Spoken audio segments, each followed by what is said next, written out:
नमस्कार, बहुत स्वागत है आपका न्यूज़ 18 के डिजिटल प्लेटफॉर्म पर। मैं हूं प्रशांत कटारिया और बात ईरान पर आने वाली कयामत की रात की करेंगे। और ये कयामत की रात डोनाल्ड ट्रंप के अनुसार ईरान पर आ रही है। दरअसल ट्रंप धमकी दे रहे हैं कि आज रात ईरान पर सबसे बड़ा हमला करेंगे और खार्ग आइलैंड हमारा होगा। ये दावा डोनाल्ड ट्रंप का है। उनका यह भी कहना है कि वेनेजुएला की तरह ईरान के तेल गैस पर भी अमेरिका कब्जा कर लेगा।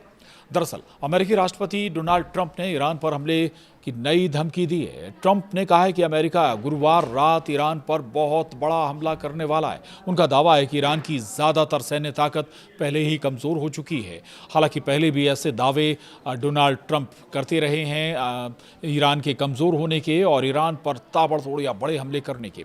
आपको ये भी बता दें, ट्रंप ने यह भी कहा कि आने वाले दिनों में अमेरिका ईरान के सबसे बड़े oil export centre Kharg island और दूसरे अहम तेल गैस ठिकानों पर वेनेजुएला के जैसे कब्जा करेगा। ये दावा डोनाल्ड ट्रंप कर रहे हैं। लेकिन हालांकि डोनाल्ड ट्रंप ये भूल जाते हैं कि ईरान वेनेजुएला नहीं है।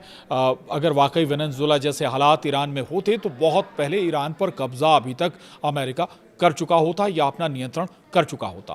आपको बता दें, खार्ग आइलैंड को ईरान के तेल निर्यात का सबसे बड़ा सेंटर माना जाता है। वहीं एक्सपर्ट्स का इस पर कहना है। डोनाल्ड ट्रंप के दावों पर ये भी बता दें, ईरान पर दबाव बनाने के लिए ट्रंप दोहरी रणनीति अपना रहे हैं। अमेरिकी पत्रकार किम्बर्ली हेल्केट का कहना है कि ट्रंप ईरान पर दबाव बनाने के लिए धमकी और बातचीत दोनों का इस्तेमाल कर रहे हैं। उनके मुताबिक ट्रंप पहले भी कई बार ईरान पर बड़े हमले की चेतावनी दे चुके हैं। पिछले कुछ दिनों में उन्होंने सार्वजनिक तौर पर कहा कि अमेरिका ईरान पर फिर जोरदार हमला करेगा और समय तेजी से निकल भी रहा है।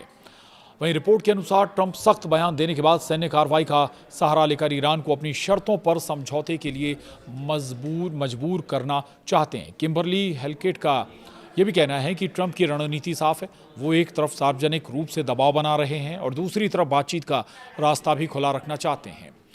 वहीं ईरान ने तंज कसते हुए कहा है कि ट्रंप के सामने सिर्फ सरेंडर करने का ही ऑप्शन बचा है। यानी एक तरफ जहां डोनाल्ड ट्रंप कह रहे हैं कि ईरान पर सबसे बड़ा हमला करेंगे, खार्ग आइलैंड अपने कब्जे में कर लेंगे, वहीं दूसरी तरफ ईरान डोनाल्ड ट्रंप पर तंज कर रहा है। ईरान की तरफ से क्या कहा है बताते हैं आपको। ईरानी संसद की राष्ट्रीय सुरक्षा समिति के प्रवक्ता इब्राहिम रिजाई ने अमेरिकी राष्ट्रपति डोनाल्ड ट्रंप पर तंज किया है। रिजाई ने सोशल मीडिया पर लिखा है कि इस लड़ाई में अमेरिका को ही झुकना पड़ेगा। उन्होंने कहा कि ट्रंप के सामने सिर्फ दो रास्ते हैं और दोनों ही रास्ते सरेंडर के हैं। वहीं ईरानी संसद का कहना है कि अमेरिका ईरान पर अपनी शर्तें नहीं थोप सकता और आखिरकार उसे पीछे हटना ही होगा। आपको बता दें अब खार्ग आइलैंड है क्या। दरअसल इराक वॉर में खार्ग आइलैंड पर हमला हुआ था। खार्ग आइलैंड पहले भी कई बार रणनीतिक चर्चा का हिस्सा रहा है। 1979 के ईरान बंधक संकट के दौरान अमेरिकी राष्ट्रपति जिमी कार्टर को सलाह दी गई थी कि इस आइलैंड पर कब्जा कर लिया जाए, लेकिन उन्होंने ऐसा नहीं किया। वहीं 1980 के दशक में राष्ट्रपति रोनाल्ड रीगन के समय अमेरिका ने ईरान की कुछ अन्य तेल सुविधाओं पर हमला किया था, लेकिन खार्ग आइलैंड को निशाना नहीं बनाया गया था। हालांकि ईरान इराक वॉर के दौरान इराकी हमलों में इस आइलैंड के तेल टर्मिनल को भारी नुकसान पहुंचा था, लेकिन बाद में ईरान ने इसे दोबारा बना लिया।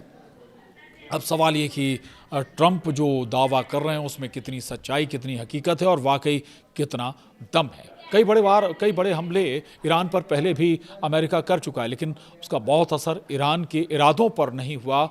और दूसरी तरफ खार्ग आइलैंड का भी जिक्र हो रहा है। खार्ग आइलैंड पर कब्जा करने का अमेरिका दावा कर रहा है। दूसरा जो वेनेजुएला के जो तेल ठिकाने हैं उन पर भी कब्जा करने का अमेरिका दावा कर रहा है वेनेजुएला के अंदाज में। लेकिन सवाल यही कि ना ईरान वेनेजुएला है तो फिर कैसे हालात बनेंगे, ये ज़रूर देखना होगा। बहरहाल मिडिल ईस्ट से और इस धमकी से, डोनाल्ड ट्रंप की धमकी से जुड़े हुए तमाम दूसरे अपडेट्स के लिए जानने के लिए आप बने रहिए न्यूज़ 18 के डिजिटल प्लेटफॉर्म के साथ। तब तक के लिए नमस्कार।